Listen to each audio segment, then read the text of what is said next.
6 മുതൽ 8 നോട്ട് വരെ അടിയൊഴുക്ക് അതിശക്തമാകുന്ന സാഹചര്യം. അതായത് ഏതെങ്കിലും തരത്തിലുള്ള സംവിധാനങ്ങൾ ഉപയോഗിച്ചുകൊണ്ട് പുഴയ്ക്കകത്ത് പരിശോധന, പുഴയുടെ ആഴങ്ങളിൽ പരിശോധന നടത്താൻ പറ്റാത്ത സാഹചര്യമൊക്കെ ആയിരുന്നു ഉണ്ടായിരുന്നത് എങ്കിൽ ഇപ്പോഴങ്ങനെയല്ല. പുഴ ശാന്തമായാണ് ഒഴുകുന്നത്.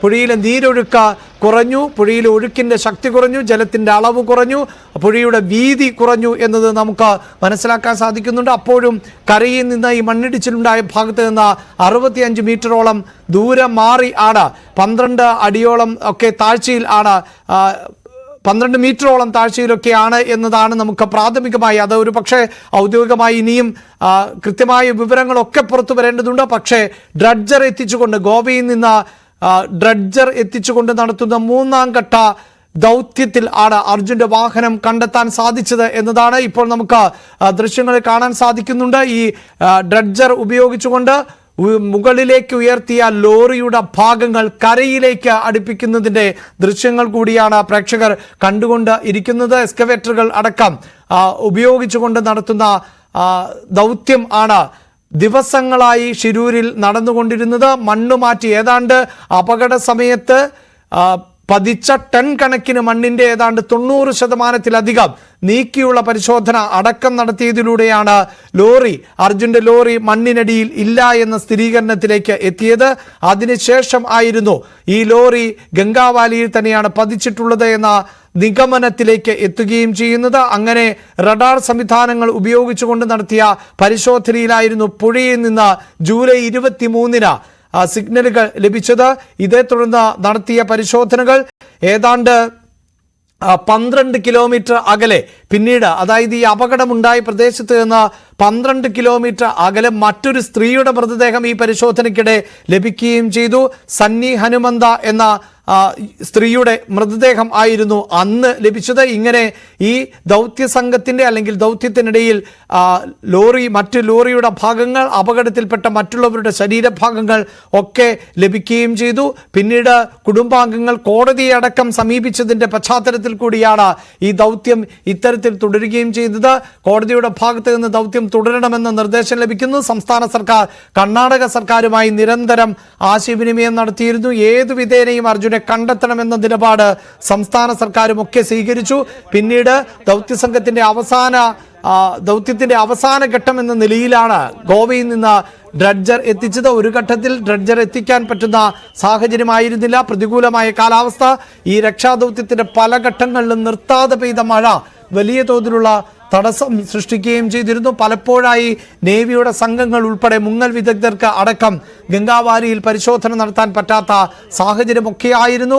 ഇപ്പോൾ അനുകൂലമായ കാലാവസ്ഥയായിരുന്നു. നീരൊഴുക്ക് കുറഞ്ഞു, അടിയൊഴുക്ക് കുറഞ്ഞു, ജലത്തിൻ്റെ അളവ് കുറഞ്ഞു എന്നതെല്ലാം അനുകൂലമായ പശ്ചാത്തലത്തിലായിരുന്നു ഊർജിതമായി തെരച്ചിൽ നടന്നത്. ആ തെരച്ചിലിന് ഒടുവിൽ ആണ് ഇപ്പോൾ ഈ ഭാഗങ്ങൾ, അർജുന്റെ ലോറിയുടെ ഭാഗങ്ങൾ കണ്ടെത്താൻ സാധിച്ചത്. അങ്ങനെ കണ്ടെത്തിയ ലോറി ഇതാ കരയ്ക്ക് അടുപ്പിക്കുന്നതിൻ്റെ ദൃശ്യങ്ങൾ ആണ് പ്രേക്ഷകർ കാണുന്നത്. ഡ്രഡ്ജറിൽ ക്രെയിനുകൾ അടക്കം ഉപയോഗിച്ചുകൊണ്ട്, JCB അടക്കം ഉപയോഗിച്ചുകൊണ്ട് ലോറി ഉയർത്തി. അതിനുശേഷം ഇതാ ലോറി കരയിലേക്ക് അടുപ്പിക്കുന്നതിൻ്റെ ദൃശ്യങ്ങളാണ് പ്രേക്ഷകർക്ക് കാണാൻ സാധിക്കുന്നത്. ലോറി ഇതാ ദിവസങ്ങളോളമായി 71 ദിവസങ്ങൾക്ക് ശേഷം ആ ലോറി കണ്ടെത്തുന്നു. അർജുൻ ഓടിച്ച ലോറി, ആ ലോറിയുടെ ക്യാബിനകത്ത് അർജുന്റെ മൃതദേഹം. ഇപ്പോൾ ലോറി കരയിലേക്ക് അടുപ്പിക്കുന്നതിൻ്റെ ദൃശ്യങ്ങളാണ് പ്രേക്ഷകർ കാണുന്നത്. ഷിരൂരിൽ നിന്നുള്ള തത്സമയ ദൃശ്യങ്ങളാണ് കാണുന്നത്. ഇപ്പോൾ പ്രേക്ഷകർ കാണുന്നത് വടം ഉപയോഗിച്ചുകൊണ്ടടക്കം ബോട്ടുകൾ ഉപയോഗിച്ചുകൊണ്ട് ഡ്രഡ്ജറിന്റെ സഹായത്തോടെ അർജുന്റെ ലോറി കണ്ടെത്തി. ആ കണ്ടെത്തിയ ലോറി കരയ്ക്കെത്തിക്കുന്നു. ഒരു പക്ഷേ ഇനി ഇതിൽ മറ്റ് ശാസ്ത്രീയമായ പരിശോധനകളൊക്കെ നടത്തുമ്പോൾ എന്താണ് അർജുന് സംഭവിച്ചത് എന്നതിൽ കുറച്ചുകൂടി വ്യക്തത വരും. അതായത് മണ്ണിടിച്ചിലുണ്ടായ നിമിഷം തന്നെ ഈ ലോറി ഇത്തരത്തിൽ തകർന്ന് പോവുകയാണോ ചെയ്തത്, അതിനുശേഷം എങ്ങനെയാണിത് പുഴയിലേക്ക് അതിവേഗം എത്തിയത്? അത്രമേൽ വലിയ അളവിലാണ്, വലിയ കൂറ്റൻ മലകൾ ആണ്, ചെങ്കുത്തായ മലകളാണ് ഒരു നിമിഷം കൊണ്ട് ഇടിഞ്ഞ് പതിഞ്ഞ് റോഡിലേക്ക് എത്തിയത്. വളരെ പെട്ടെന്ന് ആ മണ്ണ് അവിടെ നിന്ന് തള്ളി മാറ്റപ്പെട്ടു. ആ തള്ളി മാറ്റപ്പെട്ട മണ്ണിനോടൊപ്പം തന്നെ ആയിരിക്കണം ലോറിയും ഗംഗാവാലിയിലേക്ക് പതിച്ചത് എന്ന് വേണം നമുക്ക് അനുമാനിക്കാൻ. ഷിരൂരിൽ നിന്നുള്ള ദൃശ്യങ്ങൾ പ്രേക്ഷകർ കാണുമ്പോൾ വൈകാരികമാണ് അർജുൻ്റെ വീട്ടിലെ കാഴ്ചകൾ, അവിടേക്ക് ബന്ധുക്കളും സുഹൃത്തുക്കളും ഒക്കെ എത്തിക്കൊണ്ടേയിരിക്കുന്നു. നേരത്തെ ജനപ്രതിനിധികൾ ഉൾപ്പെടെ എങ്ങനെ ആശ്വസിപ്പിക്കണം എന്ന് അറിയാതെ പോകുന്ന നിമിഷം നമ്മൾ പ്രേക്ഷകരുമായി പങ്കിട്ടതാണ്. അവർ ഉറപ്പിച്ചിരുന്നു, കുടുംബാംഗങ്ങൾ ഇനി ഒരു മടങ്ങിവരവ് ജീവനോടെ അർജുൻ്റെ ഭാഗത്ത് നിന്നുണ്ടാകില്ല, അർജുൻ മടങ്ങി വരില്ല എന്ന് പറയുമ്പോഴും എന്താണ് മകന് സംഭവിച്ചത് എന്നറിയാൻ ആ അച്ഛനും അമ്മയും കാത്തിരുന്നു.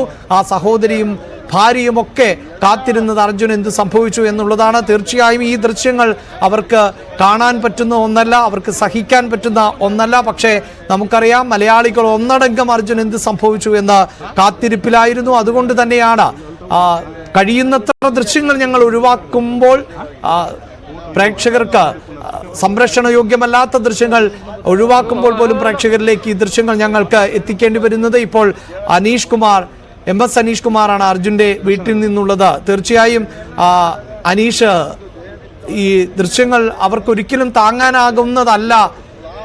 അവർക്ക് ടെലിവിഷൻ പോലും ഇപ്പോൾ കാണാൻ പറ്റുന്ന ഒരു സാഹചര്യമല്ല.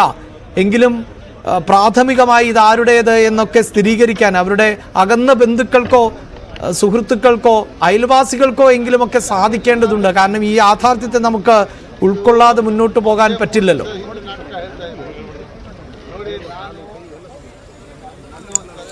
തീർച്ചയായും മൃതശരീരം തിരിച്ചറിയുന്നുള്ള നടപടിക്രമങ്ങൾ അവിടെ ഇനി പുരോഗമിക്കുമെന്നാണ് കുടുംബത്തിന് വിവരം ലഭിച്ചിരിക്കുന്നത്. ജിതിനടക്കമുള്ള ആളുകൾ, കുടുംബവുമായി ബന്ധപ്പെട്ട ആളുകൾ അവിടെ ഉണ്ട്. അഞ്ചുമൊക്കെ ഇന്നലെ അവിടേക്ക് ശിരൂർ പോയ ശേഷം തിരിച്ച് വീട്ടിലേക്ക് തന്നെ വരുന്ന ഒരു സാഹചര്യമാണ് ഉണ്ടായത്. അതിന് ശേഷം ഇപ്പോൾ അച്ഛനും അമ്മയും ഈ ബാക്കി ബന്ധുക്കളൊക്കെ ഇപ്പോൾ വീട്ടിലേക്ക് എത്തിക്കഴിഞ്ഞിരിക്കുന്നു. പക്ഷേ അവരാരും ഇക്കാര്യത്തെക്കുറിച്ചൊന്നും പറയാൻ പര്യാപ്തമല്ലാത്ത ഒരു അവസ്ഥയിലേക്ക് നീങ്ങിയിരിക്കുകയാണ്. കാരണം ആദ്യ ദിനങ്ങളിൽ ഈ കാണാതായ ശേഷം ഒരു തിരിച്ചുവരവ് അവർ അങ്ങേയറ്റം പ്രതീക്ഷിച്ചിരുന്നതാണ്. ശിരൂരിൽ നിന്ന് തന്നെ ഒരു ശുഭവാർത്ത കേൾക്കാം എന്ന പ്രതീക്ഷയിലായിരുന്നു ആദ്യത്തെ ആഴ്ച. പിന്നീട് ഓരോ ദിവസങ്ങൾ കഴിയുമ്പോഴും പ്രതീക്ഷകൾ ഓരോന്നായി പൊലിഞ്ഞു വരുന്ന ഒരു സാഹചര്യം.